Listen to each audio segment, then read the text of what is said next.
Magandang araw na naman mga ka-escort at yan, isang biyahe na naman. Samahan niyo na naman ako sa aking paglalakbay. Papunta tayo ngayon sa isang grocery, medyo malayo dito sa lugar namin. Kaya yan, tingnan niyo naman. Biyahe na naman tayo.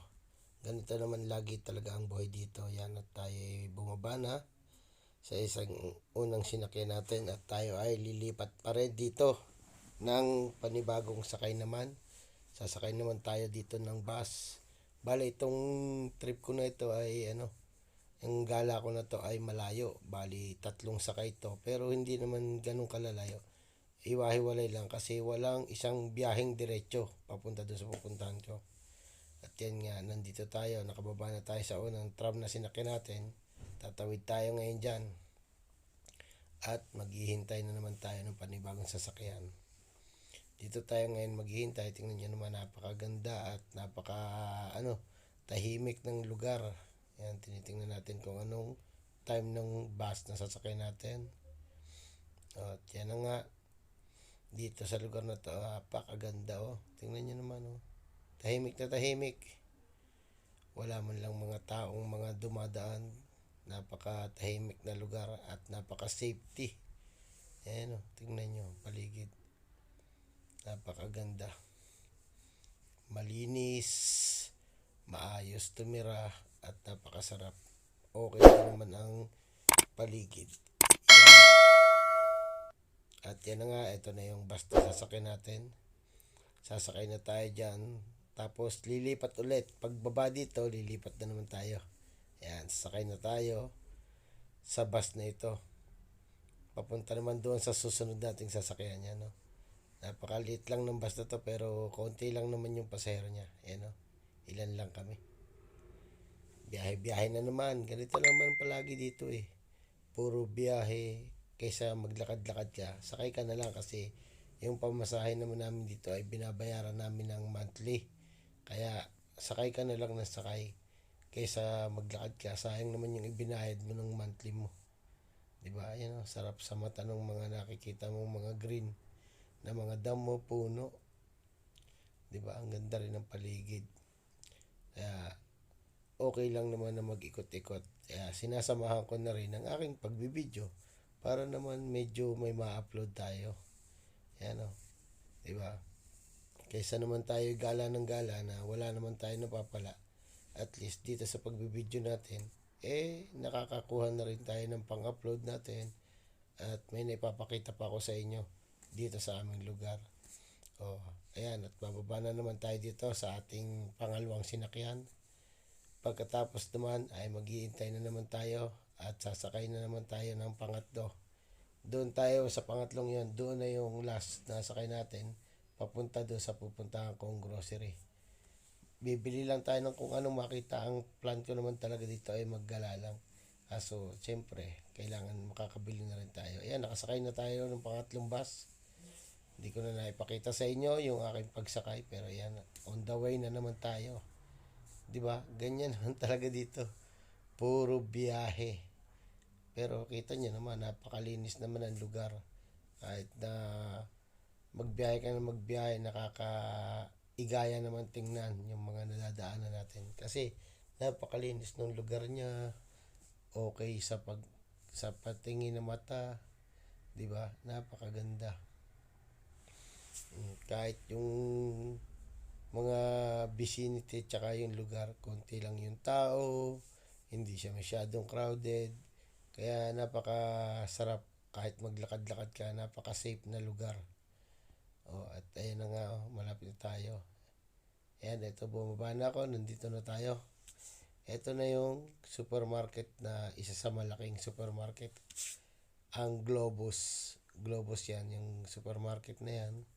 Medyo malayo, talagang sinasadya siya ng mga tao pero at least dito medyo mura ng konti yung mga pamilihin.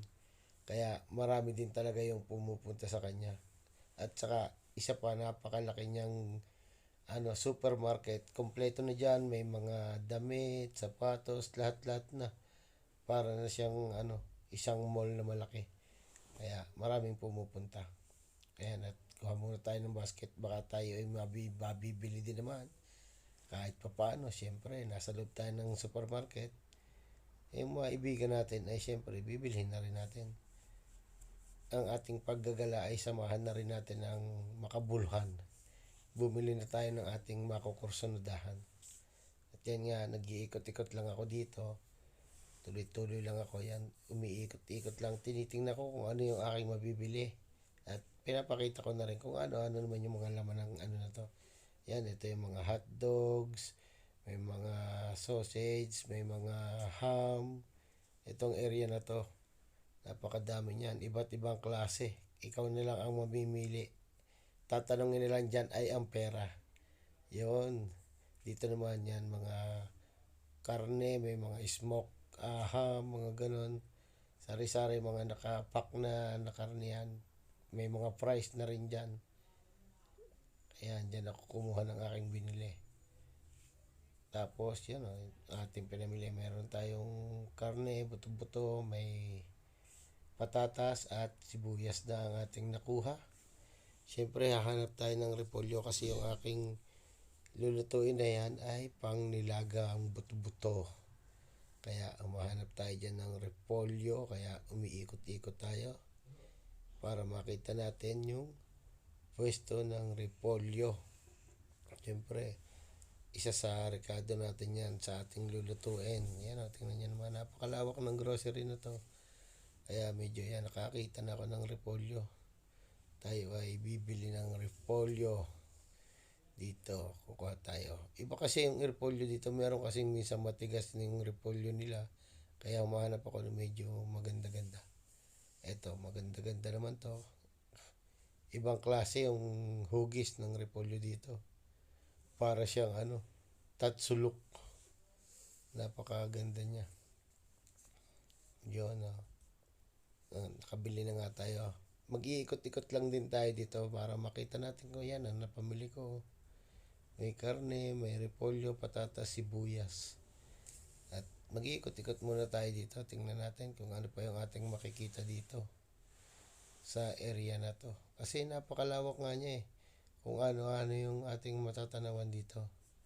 Ayan tulad nito. Nandito nyo makikita yung mga frozen, mga mixed vegetable, french fries, may mga sari-sari na dyan. Basta ready to cook na yan. Kaso mga frozen na siya. May mga meatballs, squid ball, yung may mga squid rings, sari-sari dyan, chicken fillet, bola-bola. Kaya dyan, kung mapupunta ka dyan, sasandukin mo na lang yun, kikiluhin mo, tapos yun, lalabas na kung magkano price niya. Yan, dito naman, may mga damit, shorts, pantalon, dito, mga medyas, sari-sari, napakalawak niyan, meron pang dulo doon. At yan na nga, tingnan nyo, tuloy-tuloy tayo. Ikot lang tayo. Marami ditong mga makikita kang kung ano-ano talagang, kung ikaw ay mag-iikot lang dito at kaya mong maubos yung isang buong maghapon, mapaikot-ikot ka lang dito. Kasi malawak siya. Hindi ko pa nga sa inyo na ipakita halos lahat kasi ayun lang naman ang focus ko makabili lang ako ng ulam yan.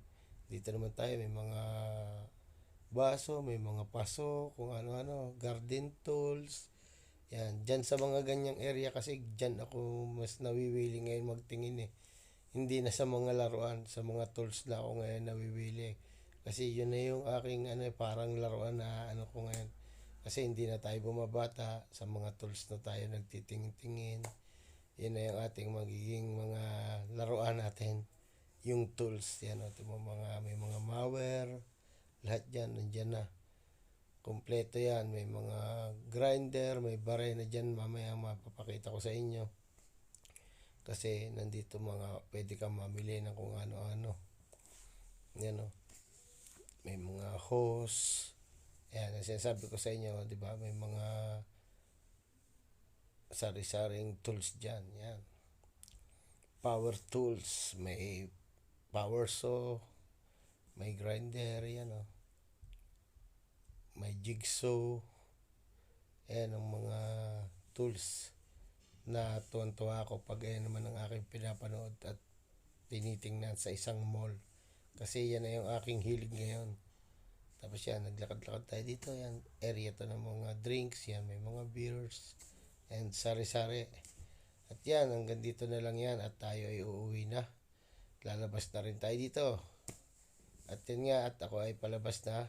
Nakapamili na rin tayo. Ayan, nakabayad na tayo. At maghihintay na naman tayo ng bus pauwi natin. Kaya tambay na naman tayo doon sa ating bus stop. Nga pala, bumili din muna ako ng aking pizza. Habang nag-aabang ng sasakyan, di syempre, meron muna tayong makakain. No? Tinake out ko na lang kasi ako lang din naman mag-isa. Nakaka-boring naman ang kumain ka doon ng ikaw lang din solo. Kaya ang ginawa ko ay take out na lang yan. Pag upo natin yan dyan, syempre dyan na natin kakainin para wala na tayong bit-bit. Yan, tingnan natin kung anong oras ng biyahe. Syempre, pag upo natin, dyan natin kakainin yung ating pizza na ating binili. Tikman natin. At ayun na nga, timusan na natin kung talagang masarap nga ba aray. Ay aring pizzang aray, ay gibiruin mo naman kung gaano kalapad ang isang slice. Ay para ng isang small pizza sa Pilipinas. Ay din ay isang slice pa lamang. Ayan, tikman natin. At talaga namang tingin pa lang ay talagang napakasarap na. Yan, ibaba natin at ng ating matimusan na ito. Yun, iniangat na nga. Di ba? First bite ay talaga nga naman ay mual ay.